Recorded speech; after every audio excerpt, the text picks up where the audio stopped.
Attention, si tu ressens des signes mais que tu ne sais pas comment les écouter, c'est peut-être ton ange qui essaie de te parler. Je te montre comment découvrir son message gratuitement dans le premier lien sous cette vidéo. Si tu veux enfin comprendre ce que ton ange essaye de te dire, clique maintenant sur le premier lien en description. C'est gratuit et encore très peu connu. Si tu ressens souvent que quelqu'un te parle sans que personne ne soit là, tu es peut-être en train d'ignorer le message le plus important de ta vie. Et si ce message venait de ton ange gardien, non, tu n'es pas folle. Et tu n'es pas seule. Si tu tombes sur cette vidéo, ce n'est pas un hasard. C'est peut-être même une réponse que tu attends depuis longtemps. Aujourd'hui, je vais te dévoiler 7 signes clairs que ton ange gardien essaie de te parler. Certains vont te surprendre, d'autres vont réveiller une intuition que tu as peut-être mise de côté. Reste bien jusqu'à la fin, car ce que tu vas entendre pourrait changer ta manière de recevoir les signes pour toujours. Premier signe, les heures miroirs. 11h11, 22h22. Tu regardes l'heure, et c'est encore une répétition. On croit souvent à une coïncidence, mais ce n'en est pas une. Ces heures sont des portails, des codes vibratoires. 11h11, c'est l'un des appels les plus puissants à la manifestation et à l'écoute intérieure. Ton ange se sert de ces moments pour te dire « Je suis là ». Ouvre ton cœur, pose ton intention. Deuxième signe, des sensations physiques subtiles. Un frisson sans raison, un souffle dans la nuque, une chaleur dans la poitrine, comme si une énergie te traversait. Tu ne l'as pas imaginé, ton corps est un récepteur. Les anges n'utilisent pas des mots, ils passent par les vibrations, les ressentis, et plus tu es sensible, plus tu captes. Mais est-ce que tu t'autorises à écouter ce que tu ressens vraiment? Troisième signe, des objets ou symboles récurrents. Une plume blanche sur ton chemin. Une pièce trouvée là où tu ne t'y attends pas. Un papillon qui revient toujours quand tu doutes. Ces symboles sont des balises, des « je suis là » déposés dans ton quotidien. L'ange utilise le visible pour te faire confiance en l'invisible. Tu t'es déjà demandé si ce que tu vis est une invention ou un appel que tu refuses d'écouter? Quatrième signe, une intuition soudaine mais juste. Tu devais dire oui et sans raison, tu dis non. Tu choisis un autre chemin et tu évites une erreur. Ce n'est pas ton mental, c'est une guidance. Ton ange utilise ton intuition comme canal direct. Mais attention, plus tu doutes, plus tu coupes ce lien. Cinquième signe, les rêves. Tu te réveilles bouleversé. Tu as vu une lumière, une présence, une phrase, une émotion. Le sommeil est l'espace préféré des anges pour te parler, car ton mental est endormi, mais ton âme est à l'écoute. Note tes rêves, même les plus flous, car ton ange y dépose souvent des réponses que tu n'as pas entendues dans la journée. Tu te reconnais déjà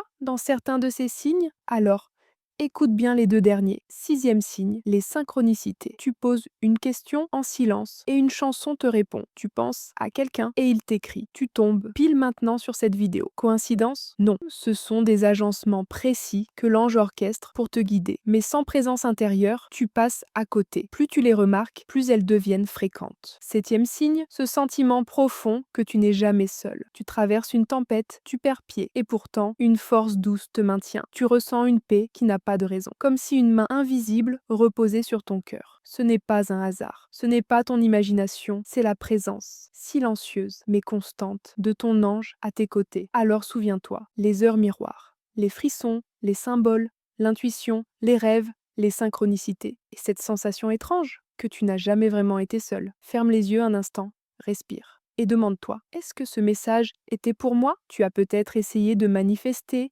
de demander, de prier sans réponse claire. Ce n'est pas que tu n'es pas guidé, c'est que tu n'as peut-être pas encore appris à entendre. Mais ton ange, lui, n'a jamais arrêté d'essayer. Il est là et il attend que tu tendes l'oreille. La vraie question c'est, es-tu prête à écouter? Si cette vidéo t'a parlé, clique maintenant sur le premier lien en description. Tu vas découvrir comment recevoir le message de ton ange grâce à une méthode encore peu connue en France. Fais-le pendant que ton cœur est encore ouvert. C'est souvent à ce moment précis que les vrais messages arrivent.